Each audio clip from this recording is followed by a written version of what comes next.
from this table as well. And so think about the question, what do you love and hope not to lose to climate chaos? Sort of a big question. But think of one thing and write it on one of the ribbons. Then you can tie up your ribbon on a rope over there. And this is really about sharing what's at stake for all of us in this crisis. Think of something that you resonate with in the world, whether that's the sound of birds in the morning or your favorite running trail. It really reminds us that we're all in this together and that we're fighting for each other.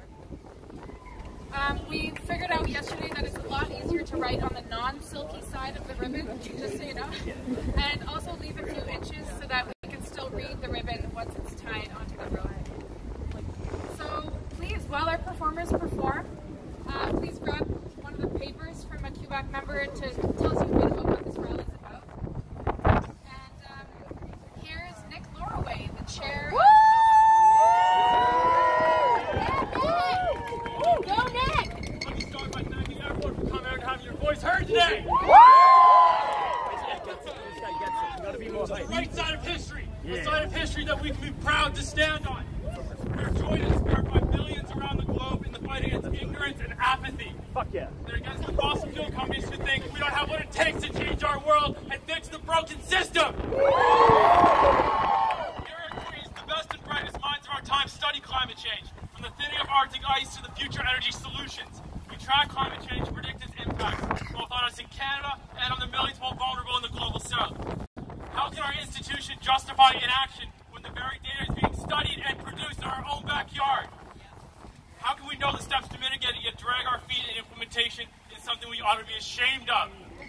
I do not believe that all of this knowledge has been discovered for us to ignore it and delegate it to a shelf in a library.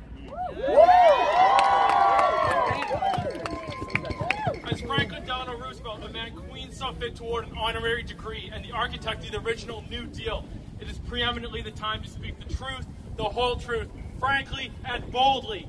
We as individuals can only do so much. We are bound by our society and our infrastructure.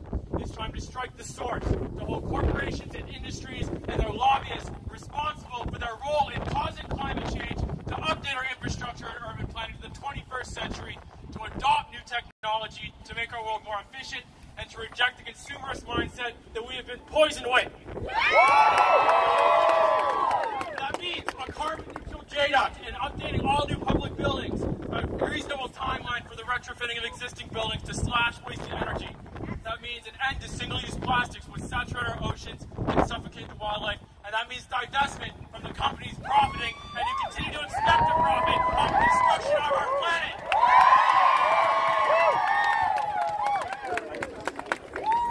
We have gone too long with our impact on the earth as an afterthought. We are here to tell our university and our city, frankly and boldly, that it is time to act. For an institution that ignores the calls of its scientists is no institution which can prosper. So to Patrick Dean, our new principal, Don Raymond, the chair of the Board of Trustees, Mayor Brian Patterson, and the whole of this Kingston City Council, listen to us. Addressing and stopping climate change is a priority. We expect our leaders to lead, and we are watching and waiting for their action today. We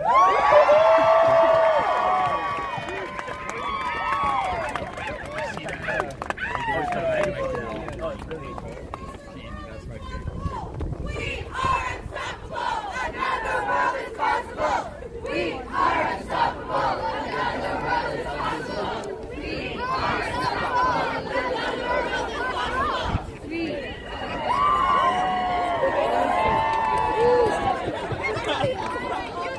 That wasn't even on the Justice!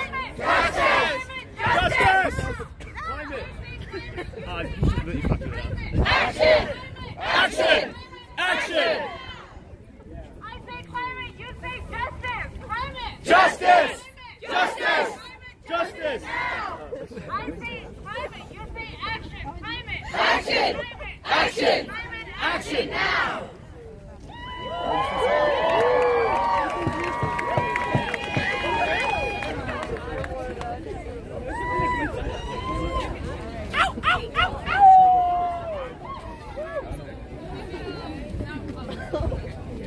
Hello. So now I want to bring briefly touch on the psychological blocks to action and individual versus collective action, and a bit about the national and global goals of this rally. So this is, by its very nature, there's lots of scary stuff in this movement. And it's important to have some of that fear because we need to be realistic about the consequences, many of which are worse than we even think. But it gets really easy to be paralyzed. And trust me, I'm right there with you. It happens to me all the time. Numbers are telling us that everything's dying, and it seems to be too much. We just give up. We're doomed. But I hope that this rally can help you overcome that mental block between information and action.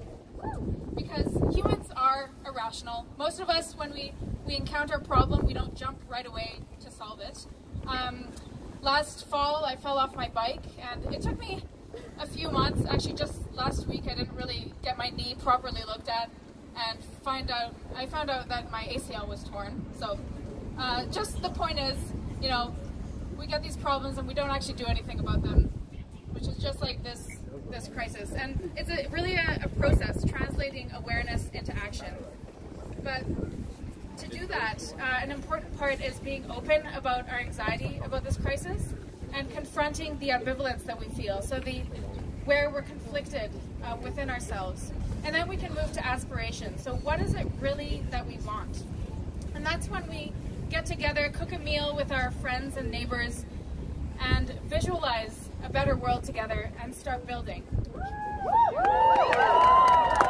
And I'm not a prophet or anything, these aren't my words, but I do believe that hope comes when we act, and we shouldn't just sit around looking for hope.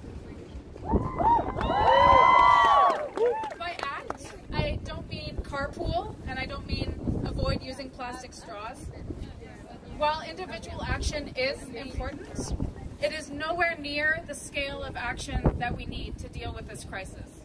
The real problem here is that 71% of global greenhouse gas emissions in the last 40 years were produced by just 100 companies. That is nuts. This is about collectively changing the broken system of wealth hoarding that we have. It's about changing the way that corporations and governments work. This system of maximizing profit above all else, while destroying the natural environment, damaging communities, exploiting people, it's unsurprisingly at the root of many of today's issues. And that's why climate justice as a movement is so critical, because it encompasses everything. Workers' rights, indigenous rights, racial equity, economic equity, food security, habitat conservation, biodiversity, anti-poverty. We are fighting for all of these. There's this myth that the neoliberal way of doing things, so businesses operating with little regulation and government not interfering too much with society, that is the only option, or at least that it's providing society with the best life we could hope for. Well, that's a lie. Big fat lie. There are lots of ways we can live better and have a better system. And the tide of public opinion around this is definitely turning. Look at the popularity of the Green New Deal in the States. This is a proposed set of programs that aims to shift the American economy off of carbon and provide green jobs, livable income, and basic good health care for everybody.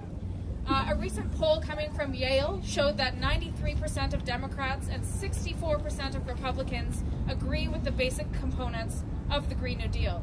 So this is amazing. People, no matter their political leanings, are realizing that we're all better off if we take care of our planet and our health and our communities.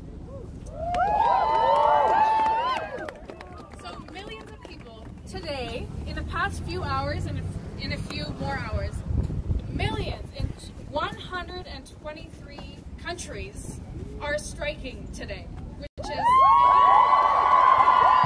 was just updated last night, 2,052 places are striking.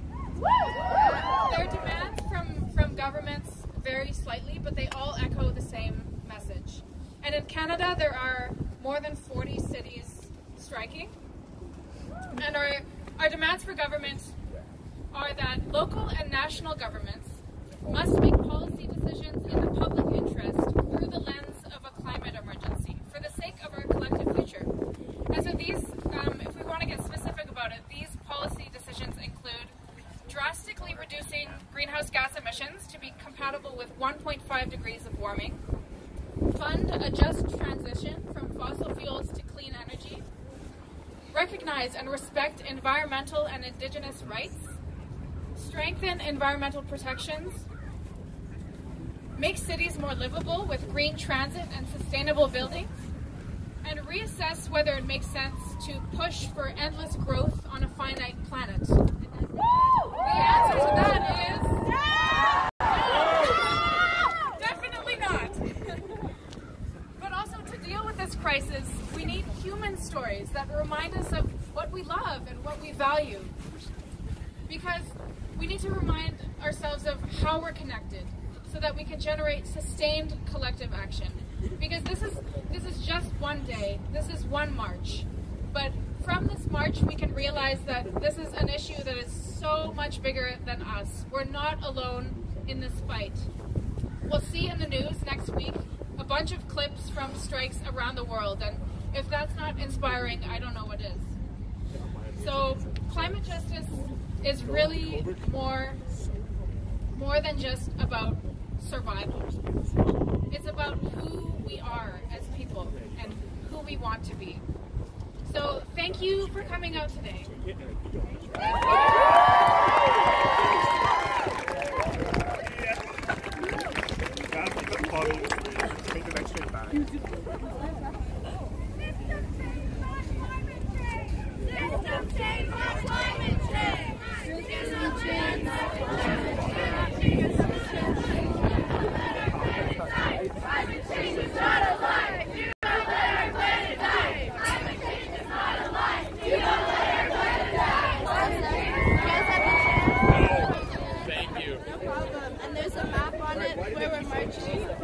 Okay.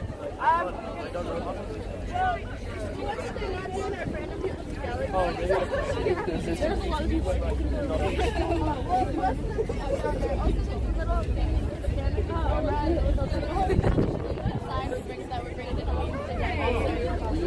right, thank you. Stressed.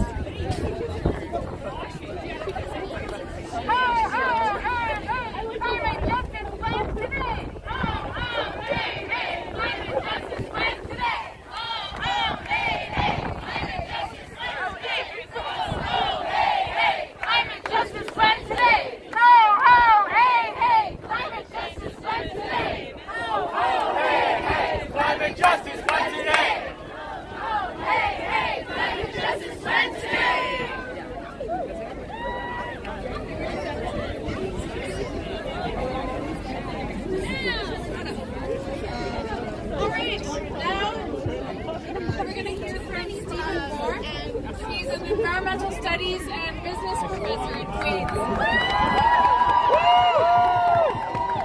One of the most inspiring people you'll ever hear.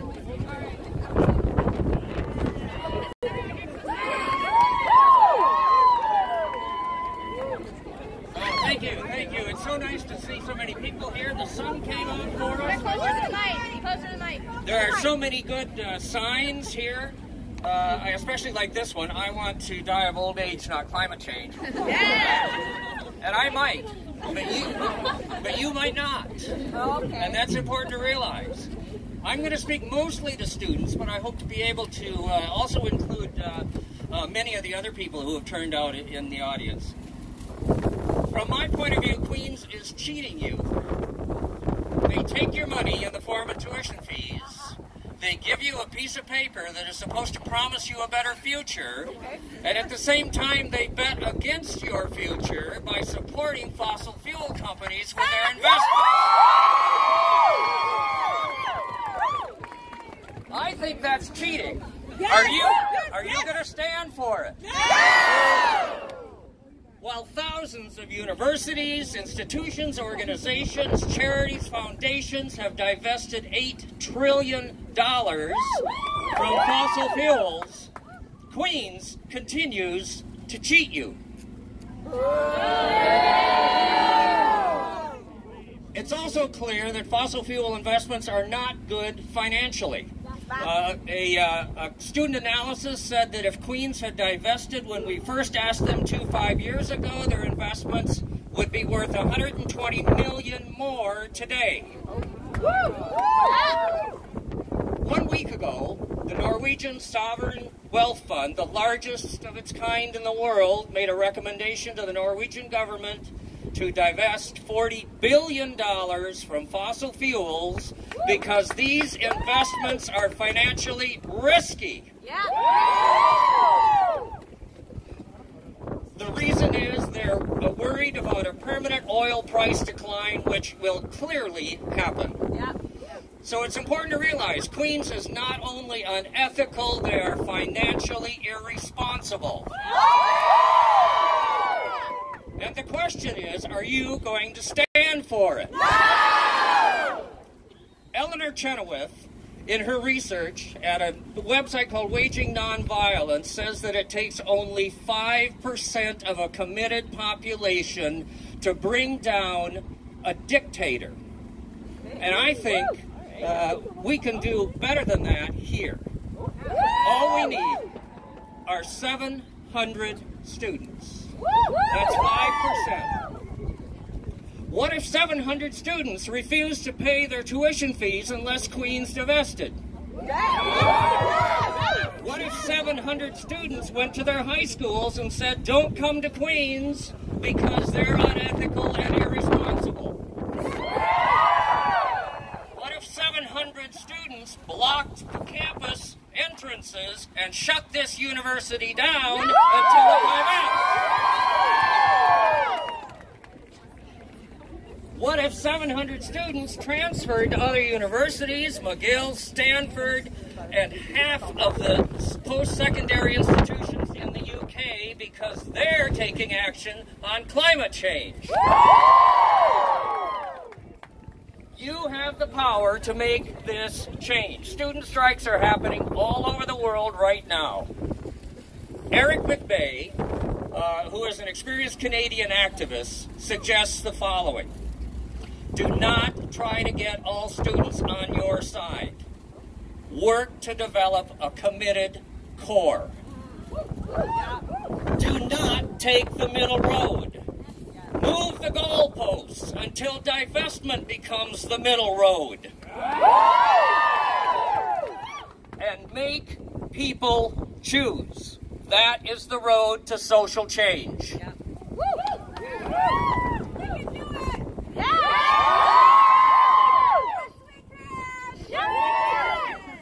And I do urge you to take action. This is only the first step.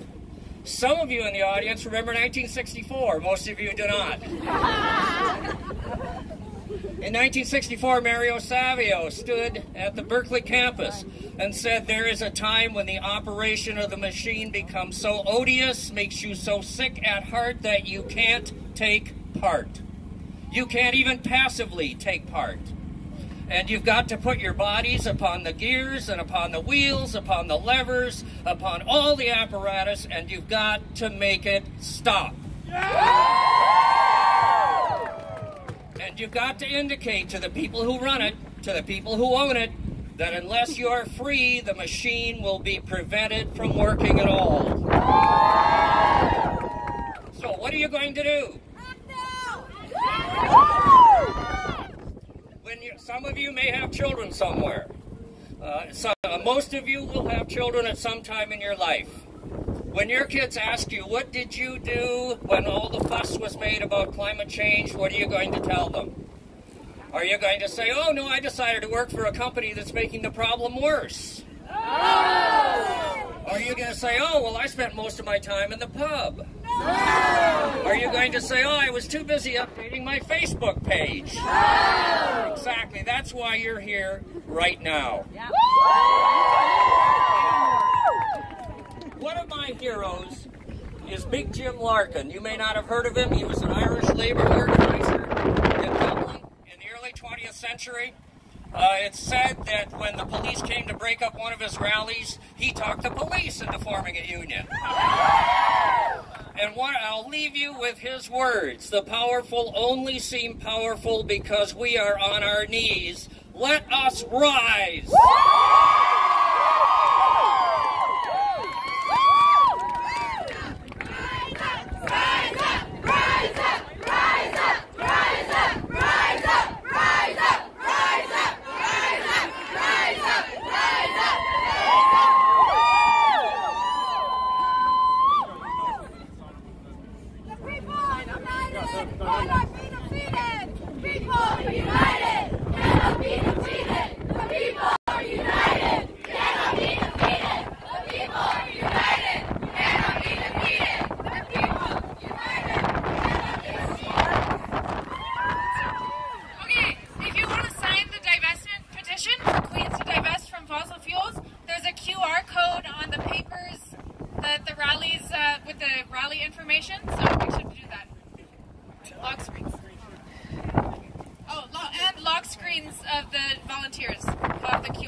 So now we have Robert Kiley. He's a city councilor in Kingston.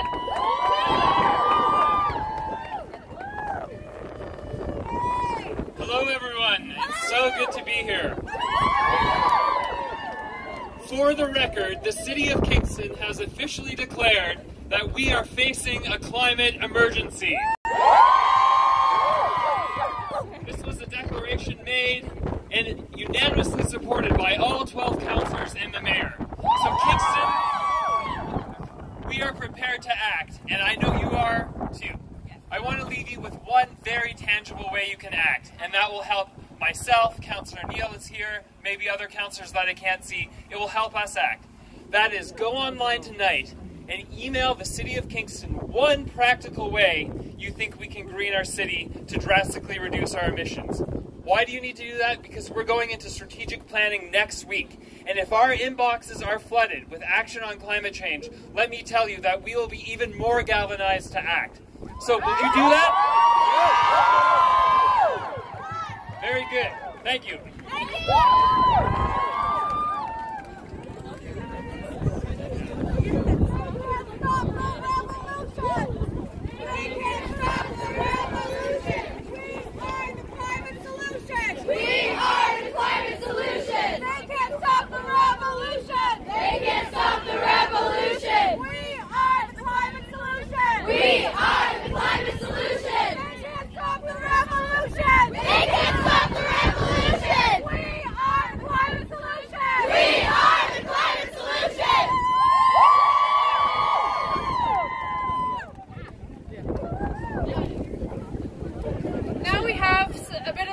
Poetry from, not me, from Lynn Loon. Is she in the crowd somewhere?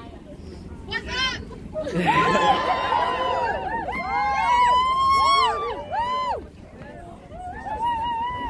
Hello, everyone. Hi. This is a giant crowd, and I'm sure some of you can't see me, but you can hear me.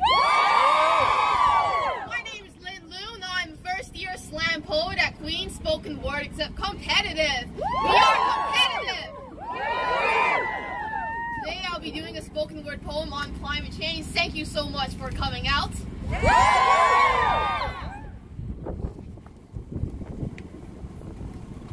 I should hold my breath so I use up less air. I can take it in slowly.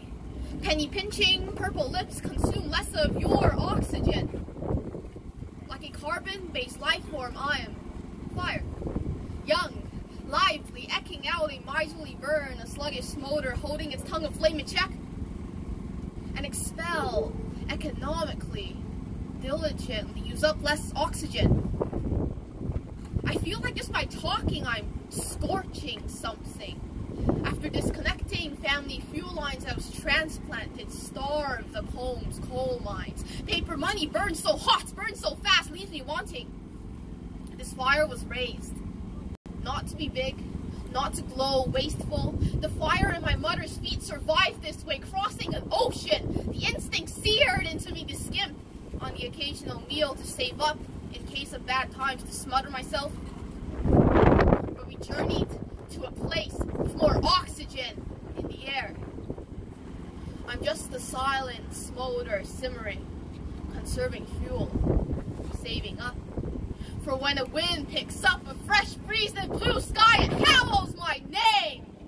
And then this fire will be gentle. This fire will spread politely, only taking what I need. Because I remember a childhood of mended clothes, folding myself origami toys, playing make-believe in bare minimum rooms, and I was happy. I'm still unlearning, feeling apologetic for taking up resources.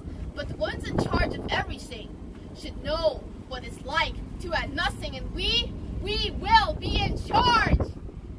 I pass the spotlight, the speaking rights to you, our fire, a survivor. Come illuminate the way.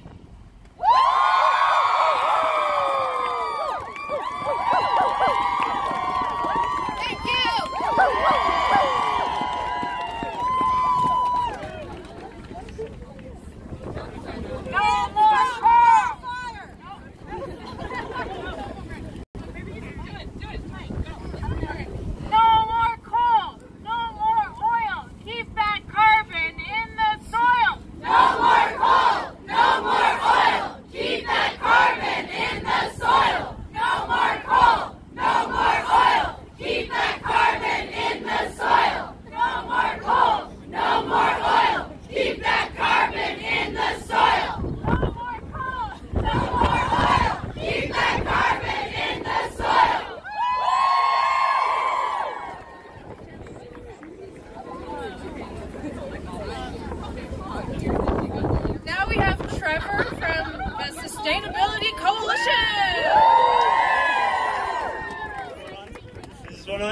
Hey guys, so my name's Trevor. I'm a third-year electrical engineering student, and I'm like a lot of you. I've seen the documentaries, I've read the books. I'm pretty pissed off. Like, nothing's happening. The world's going to shit. The world's going up in flames, and we're not doing anything. Like, not only is Queens not divesting, but not a lot of actions being happening on Queens. We have an action plan to be carbon neutral by 2040. Are we going to achieve that? Probably not. But we do have one thing. We're united, we're students, we're all ambitious, we all want to do stuff. That's why we're all here today.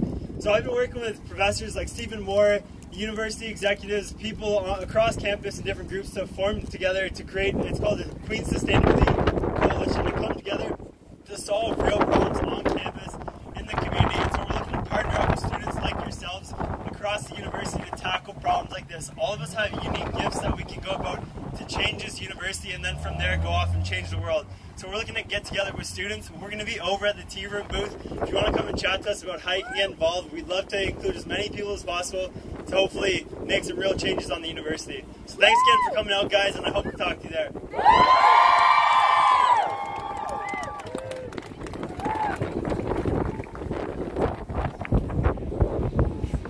And we have another slam poet. Billy. Is Billy around?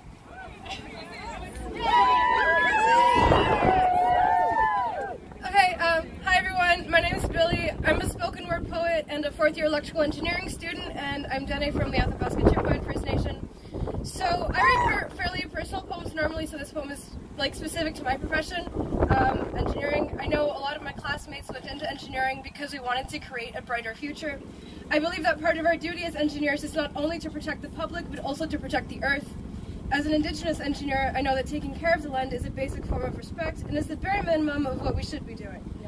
This poem goes out to not only engineers, but to anyone who wants to make a difference in their profession, for those of us who have dreamt of a brighter future as children and who plan on taking concrete action to implement the steps necessary to create that future. Engineers. We've been taught to feel as though we've given up on something. That those of us who wanted to be authors, gymnasts, mechanics, musicians, or poets have given up on our dreams. It's a well-known fact that each of us takes comfort in what'll hopefully be job security one day, and it's a well-known fact that some of us can be assholes about the previous fact. Like that by convincing ourselves that we are somehow better because of it, we can console the lingering feeling that wishes we had taken the risk.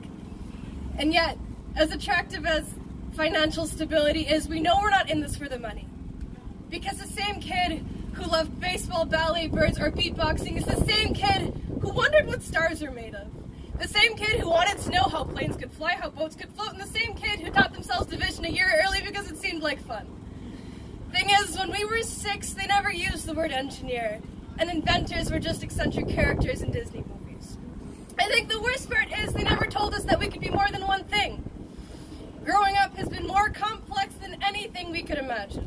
From the moment we said hello to the world of engineering, heaps upon heaps of tasks have come piling onto our plates until we're not sure if we can balance our reactions between feeling pressured and isolated. But it's been cemented in our minds that in order to withstand stress, we must support each other. We've structured our community so that even on our worst days, we are beaming. We have the power to convince ourselves of anything, regardless of any current resistance we may face, regardless of the fact that love for our profession comes and goes in waves, and we've learned that our faults are what fuels us to go further. So engineers, what is our faculty? Our faculty is late nights, long proofs, strange rocks, feeling lost and finding each other. We build bridges, bring light, send people into the skies and out into space. We go from subatomic to galactic. But as we climb the corporate ladder, I hope we remember our promise to society. Never forget the flames from which we came. They forged the iron ring that binds us. We'll wear it on our smallest finger with pride. And engineers, always remember, we didn't give up on dreams. We decided to make them. Thank you.